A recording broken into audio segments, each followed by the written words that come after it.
ഇവിടെ മാറില്ലേ? ഇവിടെ എവിടെ? കുഴപ്പമില്ല, സംസാരിച്ചിട്ടെടുക്കാം. ഓക്കെ, ഒന്ന് നിങ്ങൾ ഒന്ന് ചുമ്മാ വെറുതെ സംസാരിച്ചു. ചുമ്മാ നമ്മളെ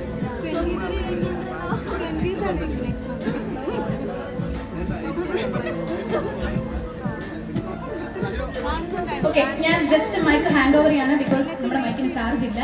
ചേട്ടൻ വന്ന് പറഞ്ഞു. അപ്പോൾ സ്റ്റാർട്ട് ചെയ്തോളൂ. എന്താണ് നിങ്ങൾക്ക് പറയാനുള്ള വിഷസ്? എന്താണ് ഷെയർ ചെയ്തോളൂ. ആണ് ഇങ്ങനത്തെ ഒരു ചടങ്ങിന് വരുന്നത്. മുന്നേ ഒരു ചടങ്ങ് ഇങ്ങനത്തെ അറ്റൻഡ് ചെയ്തിട്ട്, പക്ഷെ ഇത്രയും വലുതായിട്ട് ഫസ്റ്റ് ടൈം ആയിട്ട് അറ്റൻഡ് ചെയ്യുന്നത്.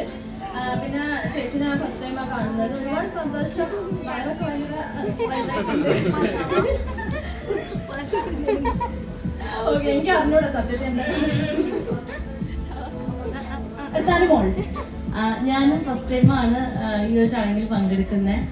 എനിക്ക് എന്താ പറയണ്ടേ, എൻ്റെ അനിയത്തിക്കുട്ടിയാണ്, എൻ്റെ ഒരു ബ്രദറാണ്, ചേട്ടനാണ്, എൻ്റെ ഒരു ഫാമിലി മെമ്പറാണ്. പിന്നെ ഈ പറഞ്ഞ പോലെ ഒരുപാട് വർഷത്തിന് ശേഷമാണ് ഇനി നല്ലൊരു കാര്യം വരുന്നത്. അത് ഏതൊരു ഒരു പെൺകുട്ടിയുടെ ഏറ്റവും വലിയൊരു സന്തോഷമുള്ളൊരു കാര്യമാണ്. എന്തായാലും വരുന്ന വാവ മോളായാലും മോനായാലും ആരോഗ്യമുള്ള നല്ലൊരു ചക്കര കുട്ടിയാവട്ടെ. അവൻ എന്താ പറയുക, അവനായാലും അവളായാലും ഒരുപാട് ഉയരങ്ങളിലൊക്കെ എത്തട്ടെ അല്ലേ. അച്ഛനും അമ്മയ്ക്ക് നല്ല ടാലന്റ് ഉള്ളവരാണ്. അപ്പോൾ ആ ടാലന്റൊക്കെ എന്റെ മക്കൾക്കും കിട്ടട്ടെ എന്ന് ഞാൻ അതൊക്കെ മേലെ എന്താ പറയണ്ടേ, ഫ്യൂച്ചറിലെ വലിയ താരായി മാറട്ടെ എന്ന് ഞാൻ പ്രാർത്ഥിക്കുകയാണ്, ആശംസിക്കുകയാണ്. പിന്നെ വേറെ എന്താ, നല്ലൊരു സുഖപ്രസവം തന്നെ പ്രസവിക്കട്ടെ. കൂടെ നീ ഉണ്ടാവില്ലേ? അതെ, ഒരു കുട്ടിയെന്നല്ല ഒരുപാട് കുഞ്ഞുങ്ങളെ പ്രസവിക്കട്ടെ. അതെ, അവിടെ ഒന്നും മതി. അത് കഴിഞ്ഞ് നിങ്ങളുടെ ഇഷ്ടം എപ്പം ഏത് വേണമെന്നൊക്കെ. മൈക്കിൽ ചാർജ് ഇല്ല. മൈക്കിൽ ചാർജ്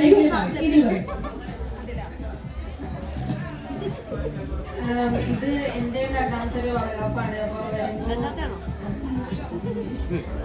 ഒരുപാട് സന്തോഷമുള്ള. ചേച്ചിനെ കണ്ടിട്ടില്ല. ഞാൻ ബിഗ് ബോസ് അഭിലാഷ് ചേട്ടൻ ചേച്ചിയുടെ ഹസ്ബൻഡാന്ന് ഞാൻ അറിയുന്ന വീഡിയോ കണ്ടപ്പോൾ ഞാൻ ആദ്യമായിട്ട് അറിയുന്നത്. ഞാൻ ചേട്ടനോട് പറഞ്ഞിട്ടുണ്ടായിരുന്നു.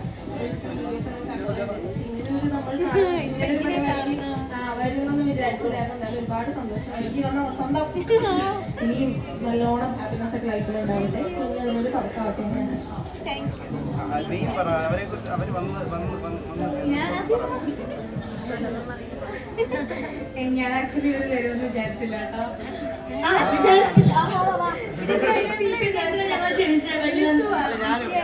വിചാരിച്ചു ഇവിടെ വന്നതിന് ശേഷം നിങ്ങൾ വരുന്നുണ്ട് എന്നറിഞ്ഞത്. അപ്പൊ എനിക്ക് ഭയങ്കര സന്തോഷമായി. നിങ്ങൾ വന്നതിൽ ഒരുപാട് സന്തോഷമുണ്ട്. എനിക്ക് പിന്നെ നമ്മുടെ ബിഗ് ബോസിൽ വെച്ചിട്ടാണ്, ബിഗ് ബോസിൽ റീ എൻട്രി സമയത്താണ് എൻ്റെ അടുത്ത് അബി ഒരു വിശേഷം എന്നോട് ഷെയർ ചെയ്യുന്നത് രഹസ്യമായിട്ട്. അതെ, വലിയൊരു സന്തോഷമുള്ള ഒരു കാര്യമുണ്ട്.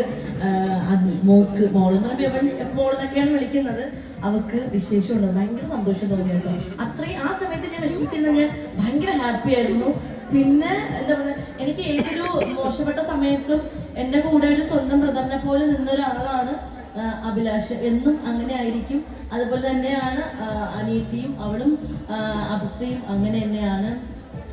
പിന്നെ എൻ്റെ ഒരു ഫാമിലി മെമ്പർ തന്നെയാണ്, എൻ്റെ ഒരു കൂടപ്പുറത്ത് തന്നെയാണ് നിങ്ങൾ. അത്രയും അത് വലിയൊരു സന്തോഷമുള്ള കാര്യം തന്നെയാണ്. ഒരു 3 പേര് വന്നതിൽ എനിക്ക് ഭയങ്കര സന്തോഷം. ഒന്നിച്ച് വന്നതിൽ അതിനേക്കാളും വലിയ സന്തോഷം. എന്നും ഈ ഫ്രണ്ട്ഷിപ്പ് ഇങ്ങനെ നമ്മുടെ ബിഗ് ബോസ് ടീമിൻ്റെ എല്ലാവരും ഒന്നിച്ച് എപ്പോഴും ഉണ്ടാവണമെന്ന് ആഗ്രഹിക്കുന്ന ഒരാളാണ്. അതുകൊണ്ട് നിങ്ങളെ ഒന്നിച്ച് കാണാൻ സാധിക്കുന്നതിൽ ഒരുപാട് സന്തോഷം. പിന്നെ ആദ്യം ഉണ്ടാകും നിങ്ങൾ വരുമെന്നൊട്ട് ഞാൻ വൈഫ് പറഞ്ഞ പോലെ ഞാൻ എക്സ്പെക്ട് അല്ല, ഇത്രയും ലോങ് ആയത് കാരണം ഒനിയിലെത്തുമെന്ന് എനിക്കറിയാം. കാര്യം എറണാകുളം, പക്ഷെ നിങ്ങൾ എത്തുമെന്ന് വിചാരിച്ചില്ല. പക്ഷെ എന്തായാലും ഒരുപാട് താങ്ക്സ് എല്ലാവർക്കും. വന്ന എല്ലാ നമ്മുടെ ബിഗ് ബോസ് റിലേറ്റഡ് വന്ന എല്ലാവരും ഒരുപാട് പേര് വന്നിരിപ്പുണ്ട്. എല്ലാവർക്കും ഒരുപാട് താങ്ക് യു സോ മച്ച്. ഈ ബന്ധങ്ങൾ ഇങ്ങനെ ഒരുപാട് വർഷം ഇങ്ങനെ നമുക്ക് മുന്നോട്ട് കൊണ്ടുപോകാൻ സാധിക്കട്ടെ എന്ന് ആഗ്രഹിക്കുന്നു. താങ്ക് യു സോ മച്ച് എല്ലാവർക്കും.